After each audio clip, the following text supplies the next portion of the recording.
Hello everybody, I'm Alfred, and the video we're about to watch is titled How Nigeria Can Tap into the Multi-Billion-Dollar Chocolate Market. So let's get the party started.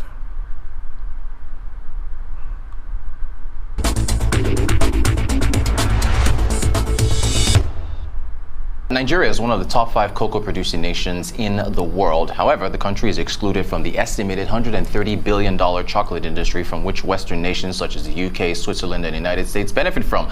So what hurdles need to be scaled in order to increase chocolate production in Africa's largest economy? I didn't know that. That's an interesting detail. So Nigeria has that, edge, but it's not taking advantage of it. Let's listen to the statistics again. Top 5 cocoa producing nations in the world. However, so it's one of the top 5 cocoa producing nations in the world. And for those of you who do not know, chocolate is derived from cocoa, from the crop cocoa. Nigeria is one of the top 5 cocoa producing nations in the world. However, the country is excluded from the Now, that is large. When you think about the whole world and all the chocolates consumed in the world, then Nigeria is one of the top 5 cocoa producing, nations in the world, but it's not taking advantage of it. All that, potential bits, yet to be taken advantage of. Estimated $130 billion chocolate industry from which Western nations such as the UK, Switzerland, and the United States benefit from. So what hurdles need to be scaled in order to increase chocolate production in Africa's largest economy? Joining us to discuss further is Femi Oyedipe, founder and CEO of Luscious Chocolate, an indigenous chocolate producer in Nigeria. Femi, thank you so much for joining us. Appreciate you coming on the show. So just to be clear, I had a little bit of a snafu on Friday with a prior guest. By virtue of your existence, is it accurate to say that Nigeria does have indigenous local chocolate processing factories? No. So yes, we have cocoa processing factories, and we also have chocolate producing factories. So there's a difference, just for clarity. There's a difference between cocoa processing and chocolate producing. So, and that's and also we are aware that the global market for chocolate in the world is estimated at $208 billion. So if we in Africa, or in Nigeria, this is according to Statista, we produce just about 0.1% of this. That's our. This is so sad. How sad is that? Nigeria, it's one of the top 5, cocoa producing nations in the world. But the chocolate that is consumed in the world, it's just 0.1% that is from Nigeria. Can you imagine that? This is an opportunity to take advantage of, So we as Investors Club, we need to, study more about Nigeria and how to take advantage of it, because that means the cocoa is there. But it is a matter of the proper farming of the cocoa and the processing of the cocoa, turning it into chocolate, and distributing those chocolate through brands to different parts of the world. Because for Nigeria to be, when it comes to, God has given Nigeria naturally that position that when it comes to the whole world, it is the top 5 nation that has cocoa, but yet the chocolate and the revenue that comes from it is so non-existent. Let's listen to that number. Let me get it. 0.1%. That is so in the world sad. Is estimated at $208 billion. So if we in Africa, or in Nigeria, this is according to Statista, we produce just about 0.1% of this. That's our annual revenue. So That's it, 0.1%. Wow, that is so sad. It is fair to say that a lot more work can be done in. Someone once said that Africans, that when it comes to Africa, Africa is not poor. It is the Africans that are poor. It is the Africans that is the problem. Africa itself is wealthy. but it's the Africans that are the problem. How can you be one of the top 5 cocoa producing nations in the world, yet your contribution to chocolate in the whole world is 0.1%? How sad is that? Sector in Nigeria. So Thank you for that. We had you on the morning show, actually, I think it was 2018. I want to take a listen to something you said about looking inwards and your local market versus export targets. Take a listen. Okay. We need to look inwards now, particularly with the way the economy is. We need to be courageous and look inwards and see how best, to solve all these issues. Right. So we offer all everything. Okay, so right now you're focusing on the local market, or are you exporting? No, we've not started exporting, so just but it's local market now, All right, Femi, we continue to, that was it will be 4 years, but June 2018, that's 3 years ago. We keep having this conversation about looking inward. Central Bank Governor of Nigeria, Godwin Emefiele, repeats that mantra all the time.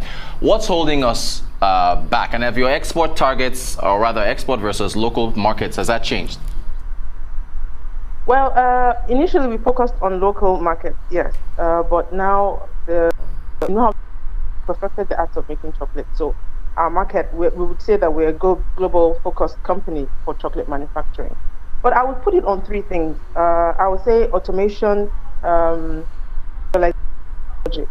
You see, when those 3 things do not tie in a country, or it's challenging to do business. But I would say that some effort has been made, because I'm aware of the ease of doing business, the office by PEBEC. They're doing quite significant, they've taken quite significant initiatives to ease the way, particularly SMEs do their business. But there's still room for a lot of more work to be done regarding, take for example, power. You know that for chocolate production, specifically, you have to run power continuously, to get your chocolate.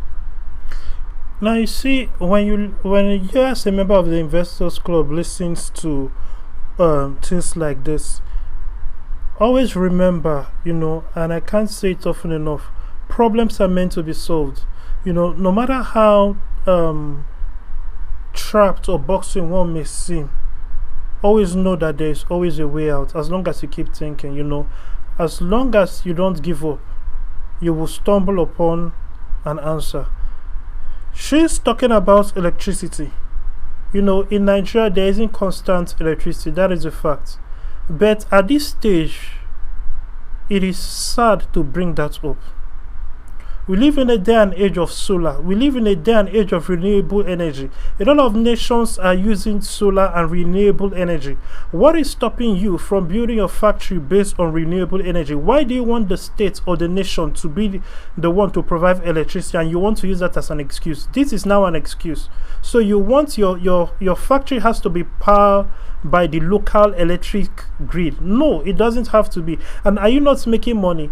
You see, you could get and this is for members of the Investors Club.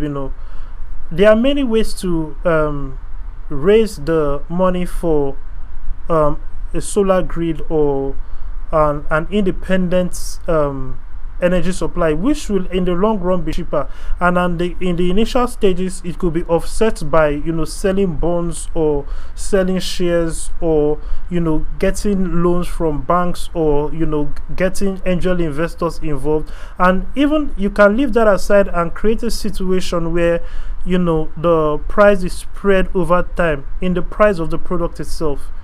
You are making money, so you can't be giving electricity as an excuse. Look at Elon Musk. He didn't, this is an individual. He didn't give himself any excuses. Oh, I am not with the government, I do not do this. But he on his own, in case you don't know his true driving force, he's trying to colonize Mars. Somebody sits down and thinks of colonizing another planet. Now there are a lot of silly people who would think that he has the money. He didn't have the money when he started thinking that way. That thought is not new. He did not have money when he started thinking that way. He did not have the money, the ability, or the knowledge. He did not even have the education He still does not have the official education for that. These are things that he read on his own. And look at what he's doing. Look at Richard Branson, trying to commercialize going to space. He did not look at himself and say, well, I'm not the government, or I'm not NASA. Problems are meant to be overcome. When you see a challenge, you go after it. Stop all these excuses. And, given an excuse for so long. A lot of the factories in Nigeria, it's one thing, of course, it is the nature of a lot of Nigerians to blame the government. But you yourself, as an individual, you want to start a business. What about you? Are you not a person? Don't you have a brain like the people who are in government? Can't you yourself, if somebody can be, according to you, foolish and incompetent, but that person can become the head of the nation that you are in and making your life miserable, what does that say about your own IQ? You have to look at it that way. If a fool is your king, you are a bigger fool. You cannot claim to be wise when your king is a fool. Even much worse when it's a system where the king can be elected or the ruler can be elected. And it's not even based on hereditary. Even if it's based on hereditary, if you are smart, you have to look for a way to navigate your way. After all, he is a fool, so you should look for a way to overthrow him and be in charge and take the nation or the kingdom further. So this is the kind of thing that you have to look at, and stop blaming people when it comes to your own advancement. It's very easy to blame people, but it's blaming people and throwing away responsibility, putting the responsibility on other people. It helps to keep you stagnant. It helps to justify why you are still where you are. It is not good. It's to a consistency that is great for your consumers. So for anybody who is wanting to go into chocolate producing, that is something you need to consider: how you generate your power, how you ensure your equipment are running continuously, and it is fair to say that I think Nigeria is able to solve the power issue. If Bangladesh can do that, as at 2020 they had about 22,000 megawatts of electricity. So why can't we? We have installed capacity of about 12,000. I'm not sure we are using all of that, but I think it's something that we can do, and this would significantly help businesses. And also access to machinery, automation with the Forex. You can imagine what... Now, what she's saying, access to machinery and, automation and all of this, is it the government's responsibility? Nigeria has fallen into the trap. Yes, the Nigerian government is incompetent.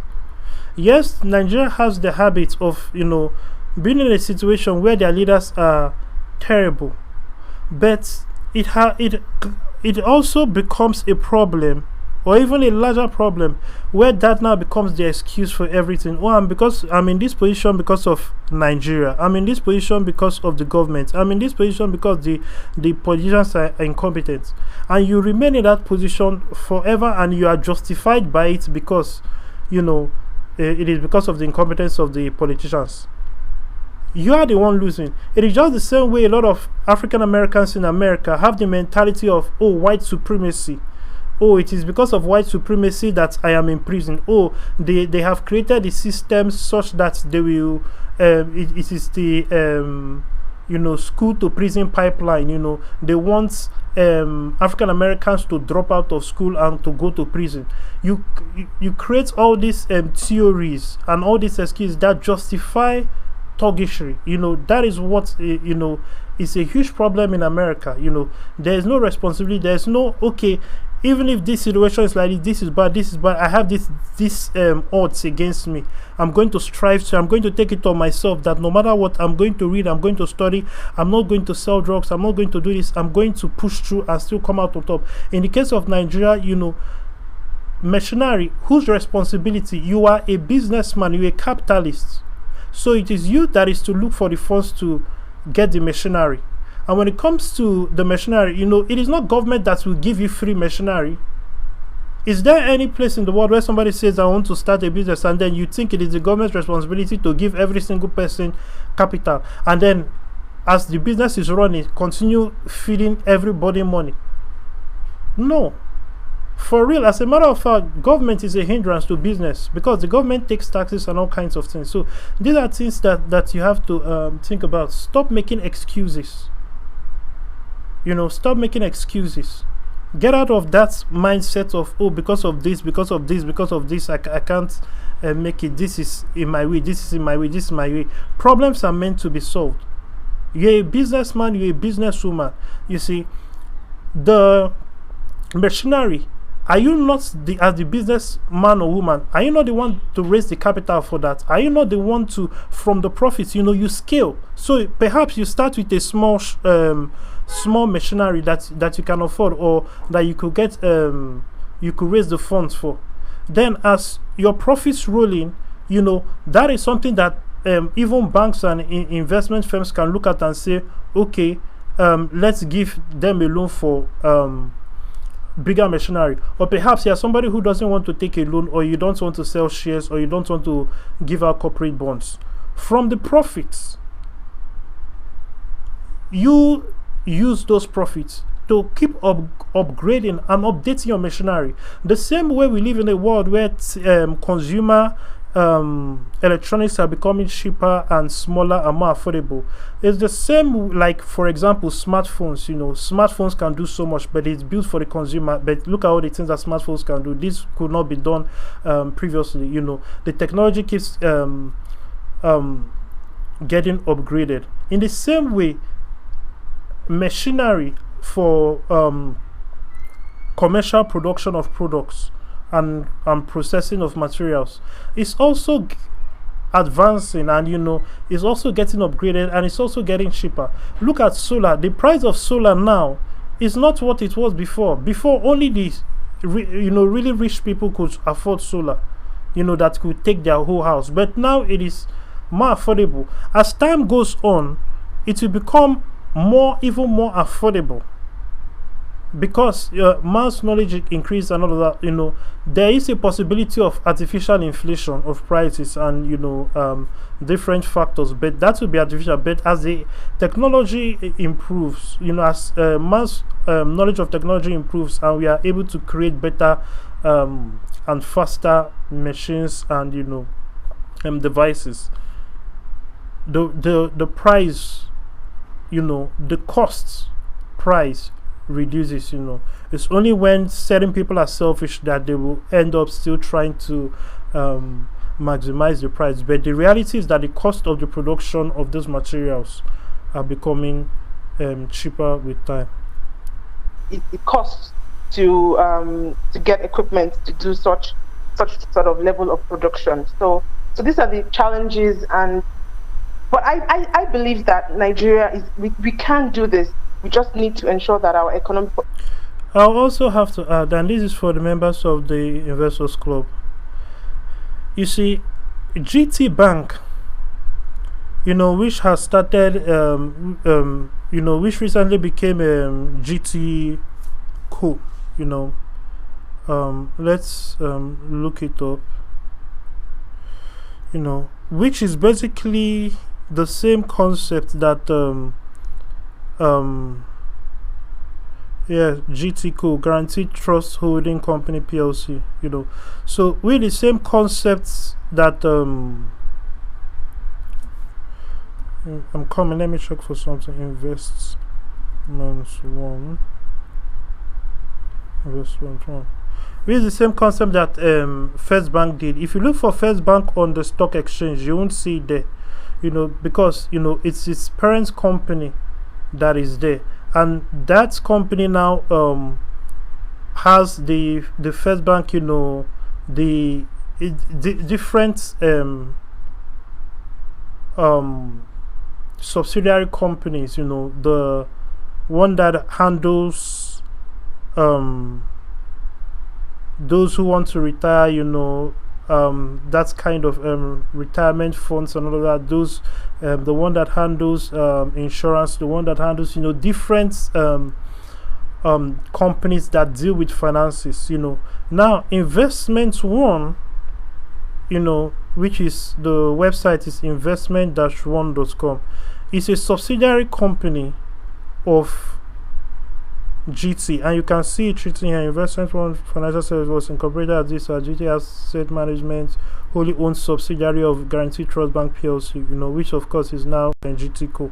So Investment One, and as well as many other companies, they offer how do I put it, venture capital services, basically angel investing opportunities. And GT Bank CEO has made it clear that there is a focus on agriculture, that the Nigerian population is increasing and all these people are going to need food to eat. So it is easy to get funding for agro-based businesses in Nigeria from the biggest banks. You see, the problem is that a lot of people are not willing, in the case of things like this, where the banks partner with you, because the banks will own a portion of your business. This is outside of loan. This is the investment options. When you go to investment1.com, you'll see some of their like venture under. You could see here venture capital. You see different things they have, but under venture capital, you could get them to Investment One. VenCap Limited is the SME focused subsidiary of Investment One Financial Services Limited. VenCap invests in SME and in addition provides essential business support to our investing companies. You see, this company, which is owned by GT Bank, is basically looking for companies to invest in. So that is what it does. It's a company that is set up to look for companies to invest in. But most people, first of all, majority of Nigerians don't know about companies like this existing. But this is how people can be able to start big real estate projects. They are sponsored by banks. You see this person's name and that person's name in front of this big, they are starting their own gated community. Yes, they did the legwork. Yes, they have they started a company, that is running the construction and all of that. But the financing comes from banks like this, venture capital firms like this. There are many. GT Bank is not the only bank that has its own. Stanbic has its own. First Bank has its own. And apart from that, there are even some foreign firms that have such companies. But the thing is that with the venture capital scenario, they will own a portion.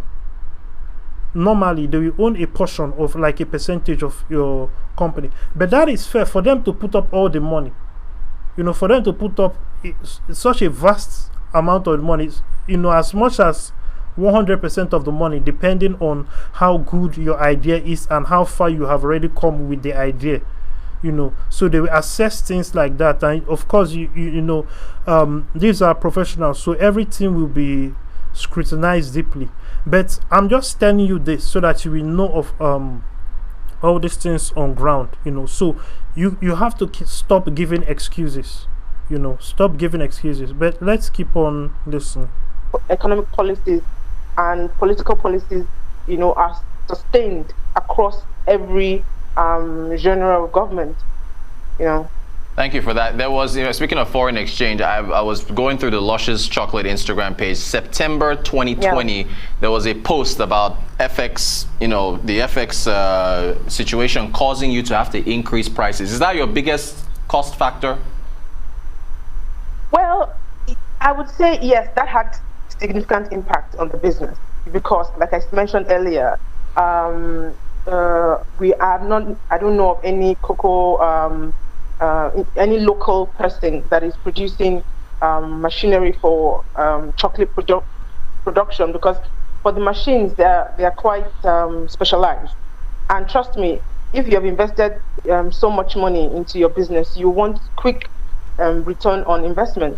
So you would not want to be gambling. I don't know if you understand what I'm saying.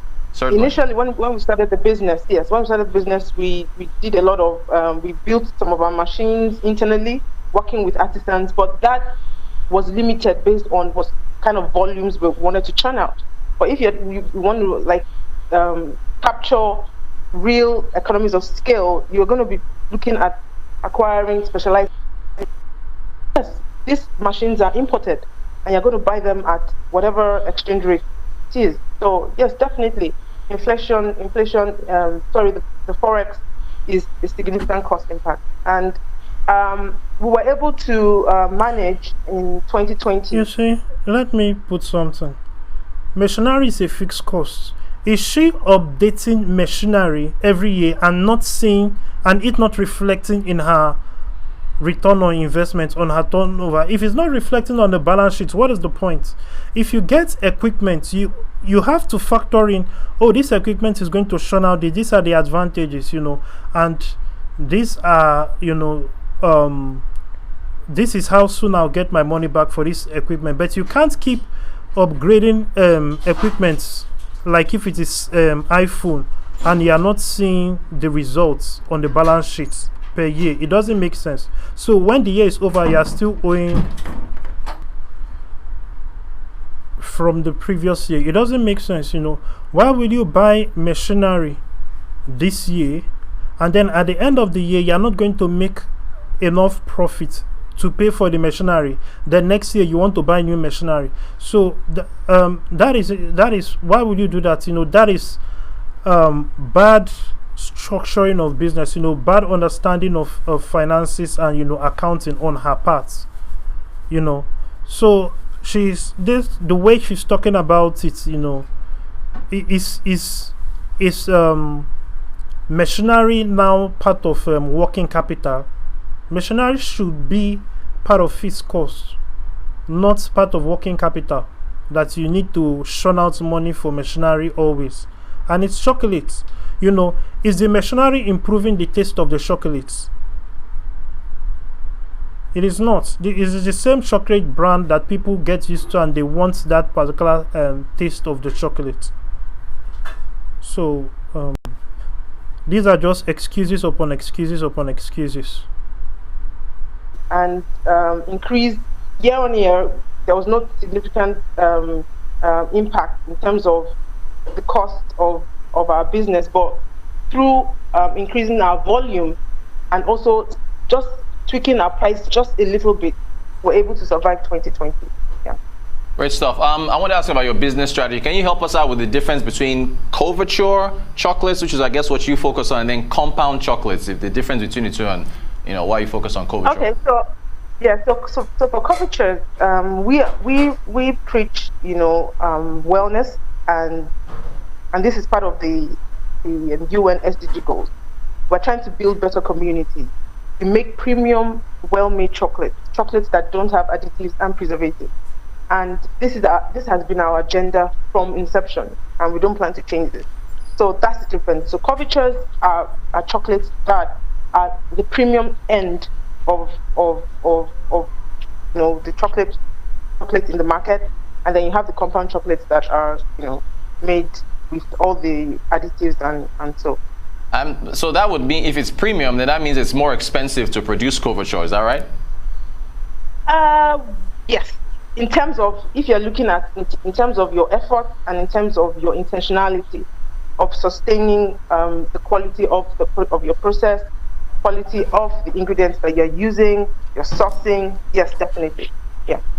Now, I want to ask you about was there a peak season for chocolate sales in the country? Is it Valentine's Day, or is it Christmas? So how does the sales schedule work? Well, it's the same in the West as well. During the holidays, you have a lot of people binging on chocolates, gifting chocolate, Valentine's as well. But funny enough, in 2020 during COVID, a lot of people, there was a global hike of increased consumption of chocolate. Chocolates make you happy. So a lot of people were consuming chocolates, and so I would say during the heat of COVID, and even here, even sustained till now, there's been a hike of consumption of chocolate, because people are just based on COVID and everything. Everybody just wants to be happy, so there's there's more consumption of chocolate. That makes sense. Since you mentioned COVID, did that affect your operations? Well, yes, we had to go. We went leaner a bit, and because of social distancing, a lot of our staff, we had to regulate how they came into the factory, etc. But like I said, you have to adapt quickly as a business, and Luscious Chocolate, we do that. You adapt, you find ways to ensure that you still remain in business and provide the sort of value that you do. So yeah.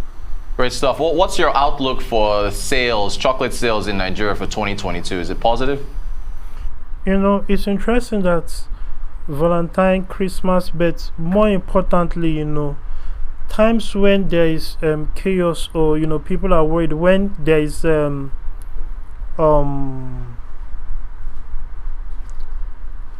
would say when there seems to be a tragedy of sorts, when there is when it seems everything is going bad, on the other side, in some cases, something is going good as a result of that. For example, due to the lockdowns, a lot of industries had extraordinary growth that they have never seen before, especially like industries that require people, interaction and using, the internet, their mobile phones, their laptops and all of that. Skype made a lot of money, Facebook made a lot of money, video game companies, because with people on lockdown, there was a lot of playing games, so interesting to know that chocolate consumption was high during that period, because of the lockdown and all of that. And people wanted to like get that feeling of happiness or whatever.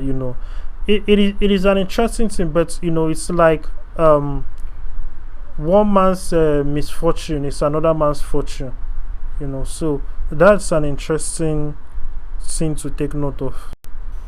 Yes, very positive. We're currently at a fundraising drive to raise funds for the business, and this is towards increasing our capacity by 20x, and we are really hopeful that all the plugs that have been put into place would yield what we are seeking to do. So yeah, 2022 is looking pretty amazing at the moment, and so yeah.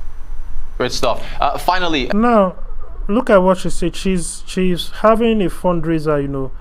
She's a business, but is it what does she mean by fundraiser? Is it like this crowdfunding thing where people are donating money to you for your own business?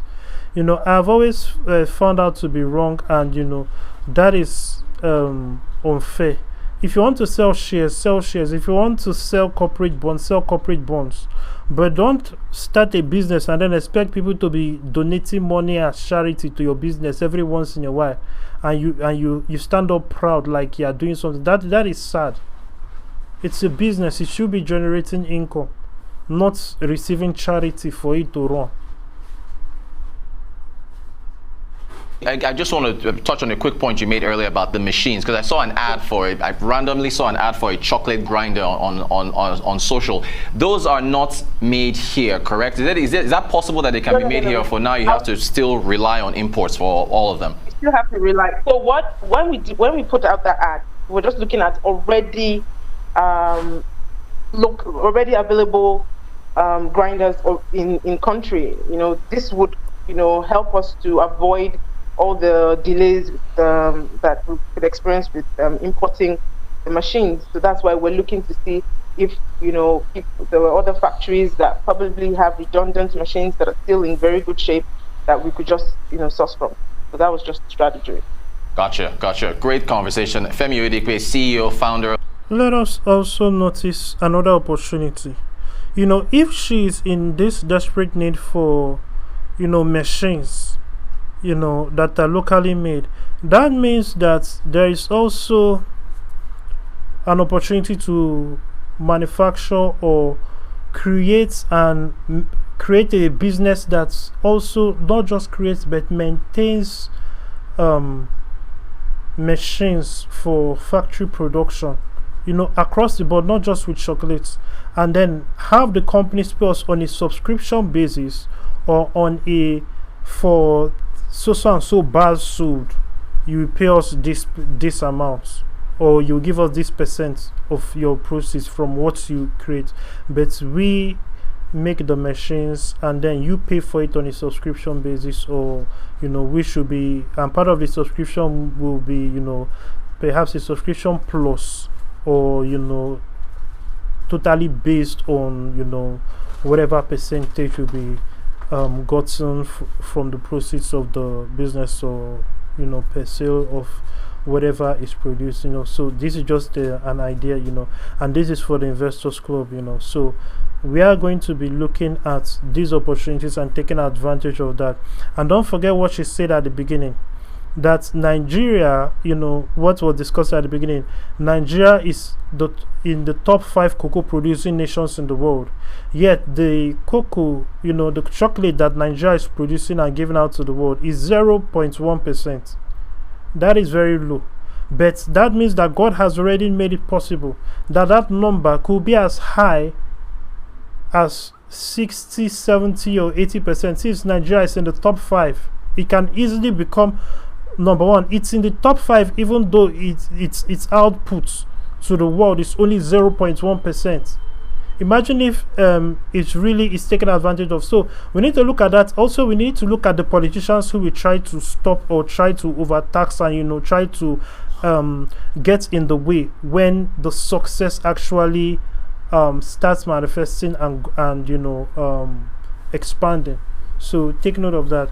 That being said, if you are listening to this and you would like to be a part of the Investors Club, just go to alfred.vip or invest.alfred.vip, and if you've not given your life to Christ, go to alfred.vip, click the salvation prayer link in the main menu. When you do that, the page will come out that has a prayer of salvation. Say that prayer and give your life to Christ. Thank you, and God bless you.